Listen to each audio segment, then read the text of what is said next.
Welcome to DEMOCREPUBLIX, where we cover the real news that matter to we the people. The empire is coming for Tulsi Gabbard. StrategicCultureFoundation.org reports that the second debate among Democrat hopefuls was notable for two things: the lack of common decency of most of them, and Tulsi Gabbard's immense career-ending attack on Kamala Harris's deep state record as an attorney general in California.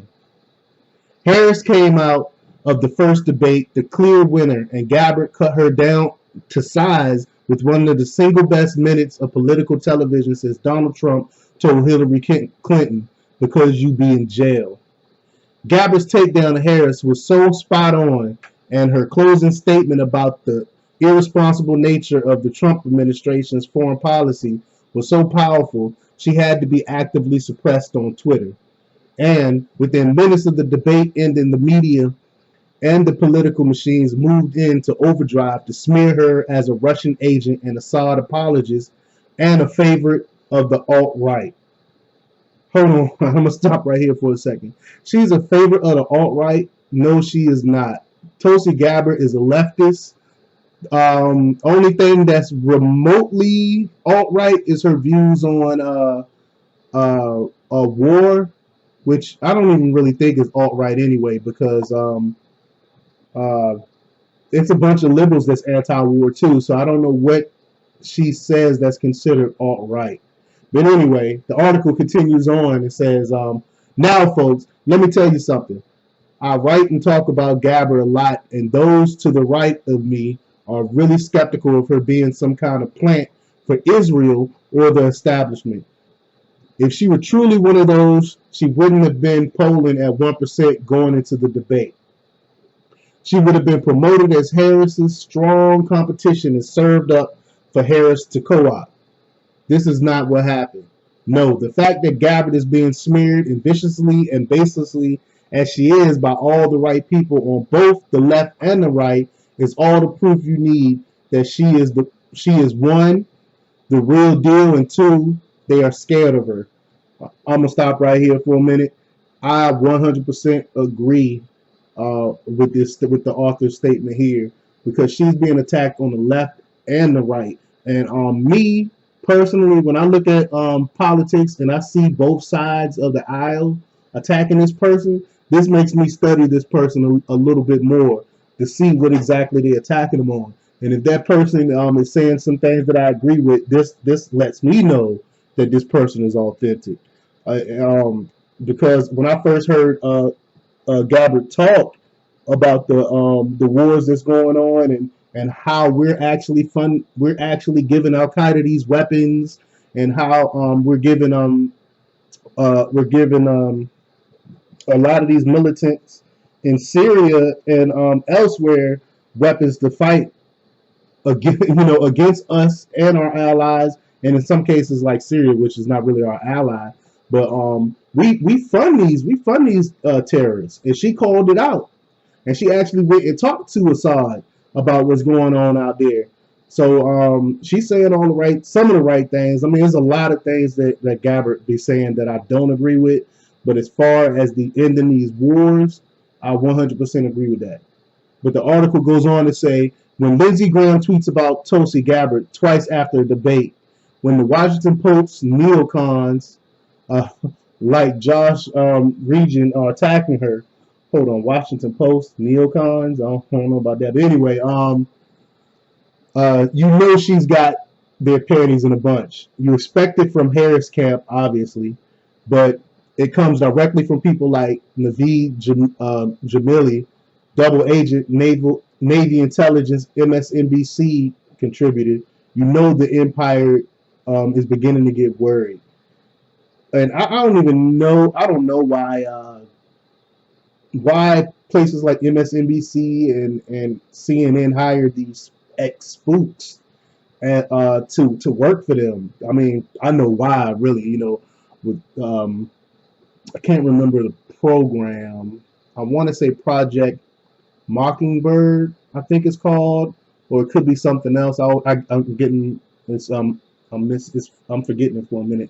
But it's a government It's a government thing where they put these spooks into the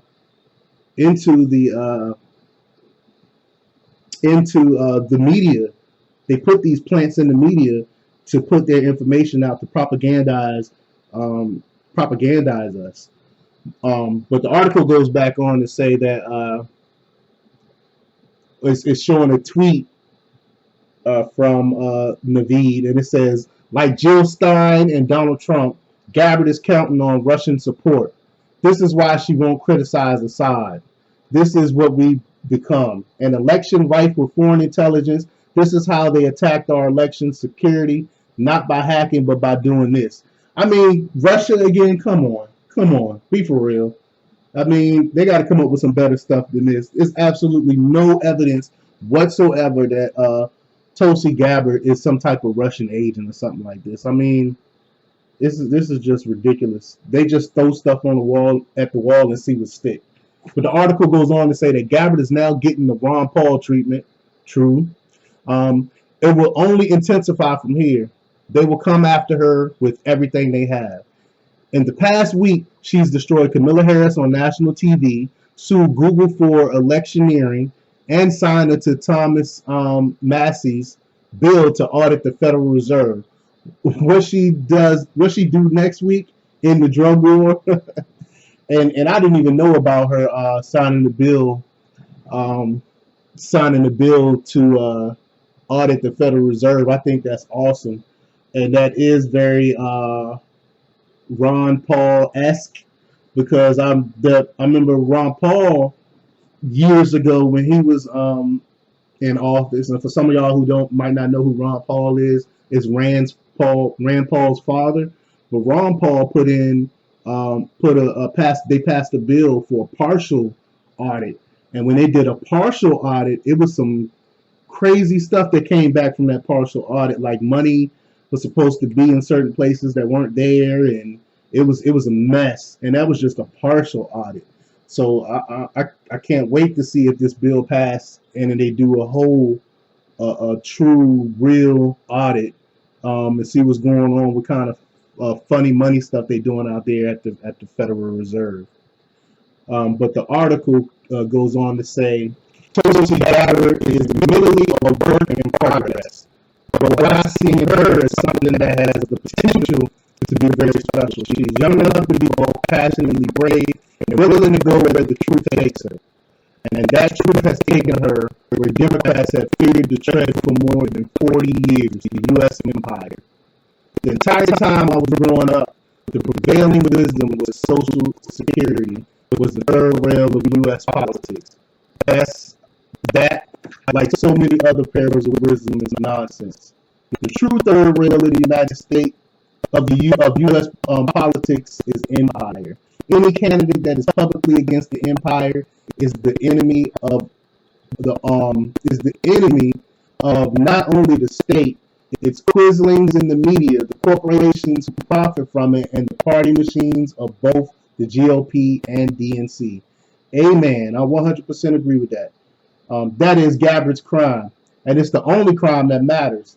When the empire is on the line, left and right in the U.S. close ranks and unite against the threat. The good news is that all they have is the pathetic Russia bashing and appears to the authority on foreign policy. And I wholeheartedly agree with that statement there, that the left and the right came after her, and that solidifies her in my eyes. When I see that both sides are coming after you, that tells me that you're not an insider. That tells me that you believe some of the stuff that you say. You're authentic because you don't have the backing of the media. You don't have the backing of the any of the parties, and that's one of the reasons why I agree with a lot of the stuff with Trump, because he's an outsider. They attacked him from both sides when he first came in the game. I might not agree with him on some of his foreign policy, some of the, like what's going on in Syria and stuff like that. But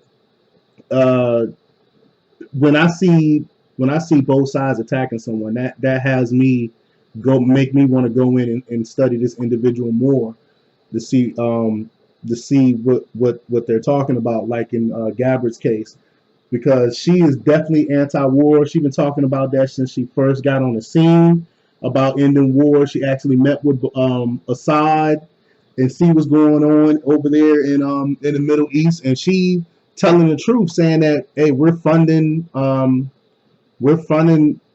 these extremist groups over there. We're giving them weapons. Where do you think all these weapons and stuff are coming from? How do you think Al Qaeda and all the others out there in the Middle East are getting these weapons, rocket launchers and things like that? They're getting them from us. And she's pointing all that out, and she's exposing all this. That's why they're coming after her. But the article goes on to say that foreign policy, by the way, that most people in America frankly despise. And the response to her performance at the second debate was as predictable as the sun rising in the east. It's also easily countered. Gabbard will face an uphill battle from here, and we'll find out in the coming weeks just how deep into Trump derangement syndrome the average Democrat voter is. If she doesn't begin climbing in the polls, then the Democrats are lost. They will have signed onto crazy progressivism and more empire in their lust to destroy Donald Trump. But they will lose because only a principled anti-imperialist like Gabbard can push Trump back to his days when he was the outsider in the GOP debates, railing against our stupid foreign policy. And I agree right there. If the Democrats were smart, they would back someone like Gabbard, because she's authentic. She has a plan to get us out of these foreign entanglements, and most Americans, I think, agree with that. And there's no one else. I don't see anyone else in the Democrat Party that could beat Trump, to be honest. And if the Democrats really wanted to take out Trump, they would go with Gabbard. But I don't think they're going to do it, because she's too. They want war. The left and the right, they want war, because war is big money. So I don't think they're going to really back her. That's why she's only at 1%. She's hardly getting any coverage. The only reason why she's getting coverage right now is because what she did to Harris, which I thought was awesome. But the article goes on to say no one else in the field will remotely be credible on this point. It's the area where Trump is the weakest. He's not weak on women's rights, racism, gay rights, or any of the rest of the idiotic identity politics of the rest of the Democratic field.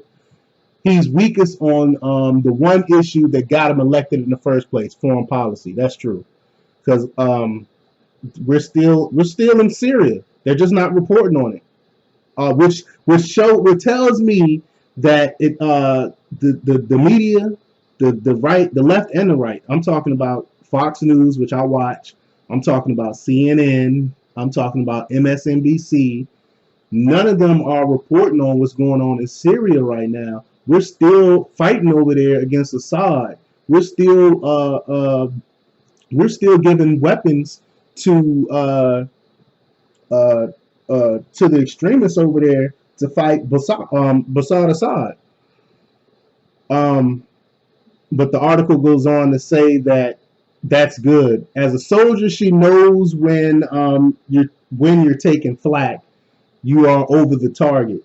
Now let's hope she's capable of sustaining herself to push this election cycle away from the insanity the elite want to distract us with, and make it about the only thing keeping the world from healing, ending the empire and chaos.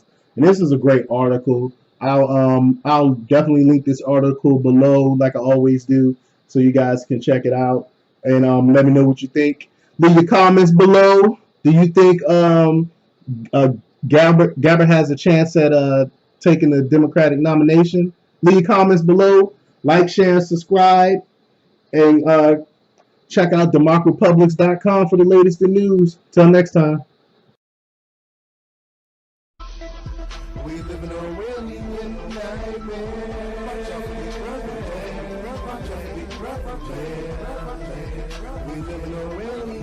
nightmare.